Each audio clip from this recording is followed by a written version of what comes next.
Hoy vamos a analizar rápidamente cómo está la situación militarmente en Venezuela. Y me voy a mojar y os voy a dar mis predicciones sobre lo que creo que va a pasar.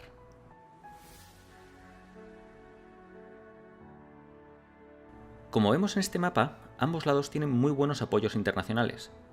Juan Guaidó ha recabado los apoyos notables de los Estados Unidos y la Unión Europea, así como gran parte de los países latinoamericanos. Aún así, el lado de Maduro sigue teniendo muy buenos aliados internacionales como son Rusia, China y localmente Cuba y México. Sabiendo cómo está la balanza de poder, os voy a dar mi análisis militar de los diferentes escenarios. Primer escenario, la situación se resuelve localmente. Si Maduro sucumbe a la presión y decide exiliarse, Juan Guaidó tendría el poder en Venezuela y seguramente instalase un gobierno de transición que depuraría responsabilidades y activase mecanismos constitucionales para que un dictador no volviese al poder. Por otro lado, si las fuerzas de Maduro capturasen o matasen a Guaidó, mediante una redada policial o militar, la situación volvería a ser la de los pasados meses, con manifestaciones y protestas contra el gobierno de Maduro. Ahora mismo es muy difícil saber quién ganaría. La situación se puede cantar para cualquier lado. Creo que hay un 70% de posibilidades de que el conflicto se solucione localmente en las próximas semanas o meses. Especialmente es muy interesante saber qué es lo que va a pasar con los militares y la ayuda internacional en Venezuela. En ese momento estaremos viendo la verdadera lealtad del ejército. Y voy a explayarme un poco más en esta idea. Sabemos que la cúpula militar es afín a Maduro, pero va a ser interesante ver qué va a pasar con los rangos intermedios y menores, ya que el puesto fronterizo no lo lleva un general, sino un capitán. Aún así, hemos visto que en los puestos fronterizos principales, Maduro está mandando a una unidad militar especialmente leal a la frontera.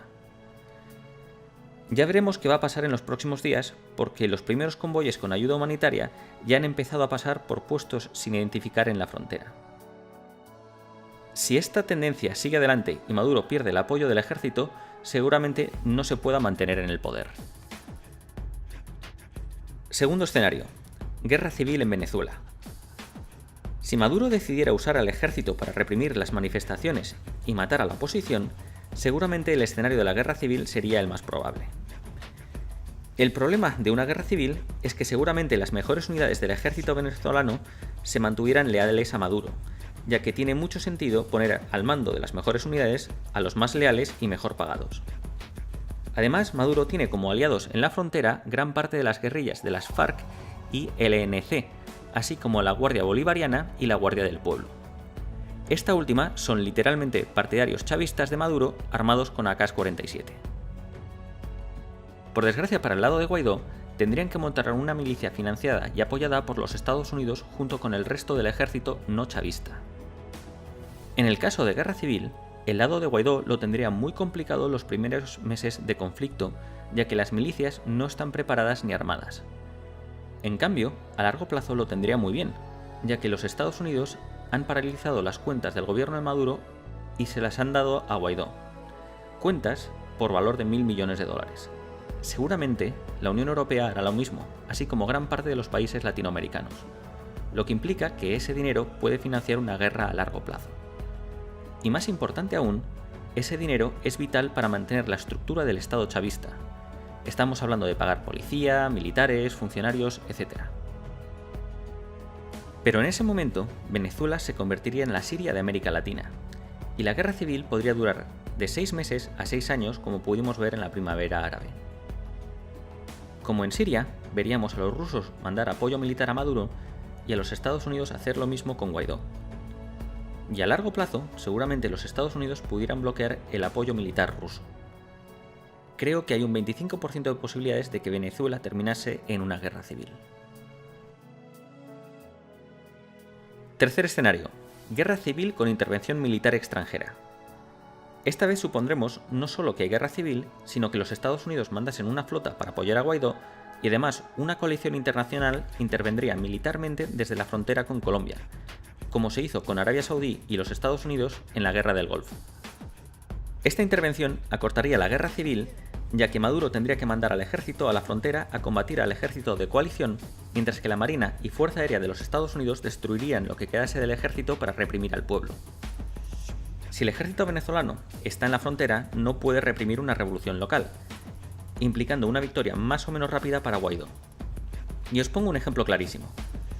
La Fuerza Aérea Venezolana tiene 33 cazas modernos, 23 son Sukhoi 30 del año 2000 y 10 son F-16 AB de los años 80. Un portaaviones norteamericano puede llevar 85 aeronaves, de las cuales 60 son F-18 Super Hornets del año 2000, junto con 10 helicópteros de transporte y antisubmarino, además de 15 aviones de suministro, guerra electrónica y control aéreo. Los americanos podrían destrozar a la Fuerza Aérea Venezolana con solo un portaaviones, y tienen 11.